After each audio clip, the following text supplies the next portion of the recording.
राज्यासह देशभरात होळीचा सण मोठ्या उत्साहात साजरा केला जातो। काही भागात होळीच्या दिवशी रंगोत्सवाची देखील उधळण पाहायला मिळते। उत्तर भारतामध्ये होळीच्या दिवशी मोठ्या प्रमाणावर रंग खेळले जातात। तसंच महाराष्ट्रात काही भागांमध्ये होळीच्या दिवशी तर काही भागांमध्ये धुलीवंदनाच्या दिवशी रंगपंचमी साजरी केली जाते। नाशिक आणि अहिल्यानगरमध्ये आजपासूनच रंगपंचमी खेळली जाते। रंगांच्या उत्सवासाठी अहिल्यानगर शहरातील बाजारपेठ देखील सज्ज झाली आहे। नवनव्या ट्रेंड्सची तरुणाईला भुरळ पडल्याचं पाहायला मिळतंय। बच्चे कंपनीसाठी देखील अनेक कार्टून्सच्या आकारातील पिचकारी बाजारात उपलब्ध झाल्या आहेत।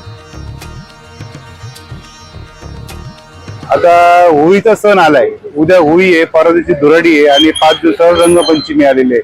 त्या अनुषंगाने वेगवेगळ्या प्रकारचे आपल्याकडे पिचकारी, हर्बल कलर्स, त्याच्यानंतर balloon, magic balloons, straw balloons, असे वेगवेगळ्या प्रकारचे बलून्स, इको फ्रेंडली कलर, वेगवेगळ्या आकाराचे पिचकाऱ्या, मोठे गन, पाणी बॉटल, हे वेगवेगळ्या आकाराचे आणि वेगवेगळ्या प्रकारचे नवनवीन प्रकार बाजारात आलेले आहे आणि त्याची मागणी उत्तम प्रकारे दरवर्षीप्रमाणे याही वर्षी कस्टमरने खूप सपोर्ट केलाय आणि नवीन प्रकार आल्यामुळे लहान मुलांची जास्त मागणी होऊ राहिली आहे।